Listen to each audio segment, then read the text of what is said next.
that we body image. So transition a little bit out of leadership into body image. So, in watching the Dallas Cowboys cheerleaders, you get a close look at how difficult managing your relationship with body image is. And that's obviously a big topic kind of like nowadays that we're in 2025 and there's different people's takes on body image. Is that discussed at all as to like how you should work on having a healthy relationship with body image, or how is that navigated and discussed amongst a cheerleading team like that?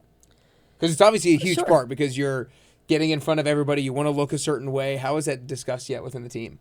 Yes. And Nick, it is 2025 and I no longer have this job. And and that's a big reason, right? Like if you're in a role in all of life, right, you have to adapt and evolve with the times or move on, right? Yeah. And so for me in that position, I moved on, quite frankly, because I still have my same beliefs that I had then. Mm-hmm. And they don't, frankly, jive with a lot of what society kind of thinks about body image today with body positivity and all that. So I don't know if you want me to speak to how we managed it then versus how it's managed now, but how we managed it then. Yeah, how we managed it then, which is how I would still, how I hold my self accountable, is that this is a role, that part of this role is about how you look, right? If the ideal Tennessee Titans cheerleader, the ideal NFL cheerleader, if you ask me, is the woman that every woman would like to be and the woman that every man would like to be with. Yep. Right? Well, a woman wants to be a woman that looks beautiful from her head to her toes, right? And takes care of herself and is healthy and is fit. And if you want to be taken seriously as an athlete, you need to look like an athlete. Yeah. And that was, again, my point of NFL cheerleaders and the stereotype, right? And if you start becoming out of weight, out of shape and overweight, you don't look like an athlete. So people aren't going to think you're an athlete. For sure. Because you're not. And we always started the year we did a month-long training camp where we had 5 days of rehearsal. And day 4 was Fitness Friday. And I am married to an amazing man who's a United States track and field Olympian. He won the Olympic trials in the decathlon. And he trained us for Fitness Friday. Wow. And there was a fitness test at the end. I'm big on numbers, right? Because numbers don't lie. That's how you kind of can get some of the favoritism out. Yeah. Right? As you have, this is our standard. This is the fitness goals that you have to achieve this for the fitness test in order to be on the field. Yep. Because we are athletes. We want to be considered athletes. We're great dancers. Dance is athletic.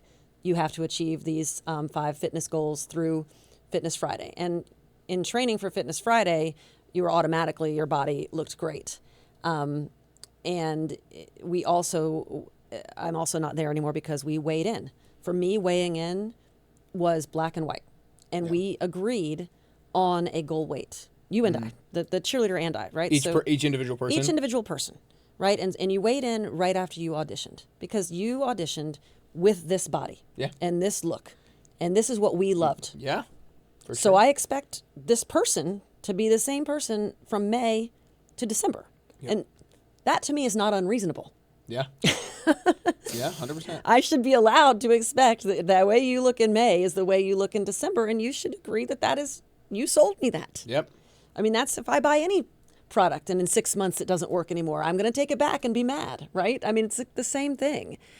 And so we would weigh in and a range, a 3 to 4 pound range. Yeah. Things do happen, you flux a little bit, but we would agree, like, this is what you weigh today. Therefore this is your goal weight. It was never like, oh, you weigh this, now your goal weight is 10 pounds less, because I don't think that would be fair for me. Right. You shouldn't have made the team then. You made the team, and so generally, by and large, that's your goal weight to maintain. That's all I'm asking. And, and that sometimes would become challenging. But, I mean, again, the accountability was we all weighed on the same scale. I would take a big plate, like a 45-pound plate, put the 45-pound plate on the scale for proof of concept. That's hilarious. This plate is 45 pounds, hence the scale says 45. Nobody's lying.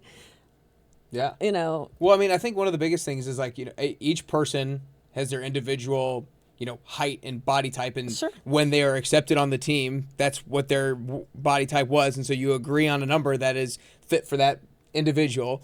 And then, so many sports have this. It's just, I think that The players got weighed in. Players They get had- weighed in. Yes, I they mean, had like an expectation. wrestlers, like Yeah. like athletes. Most athletes need to have an idea of where their weight is, and usually it needs to stay in a particular range if they want to perform their best.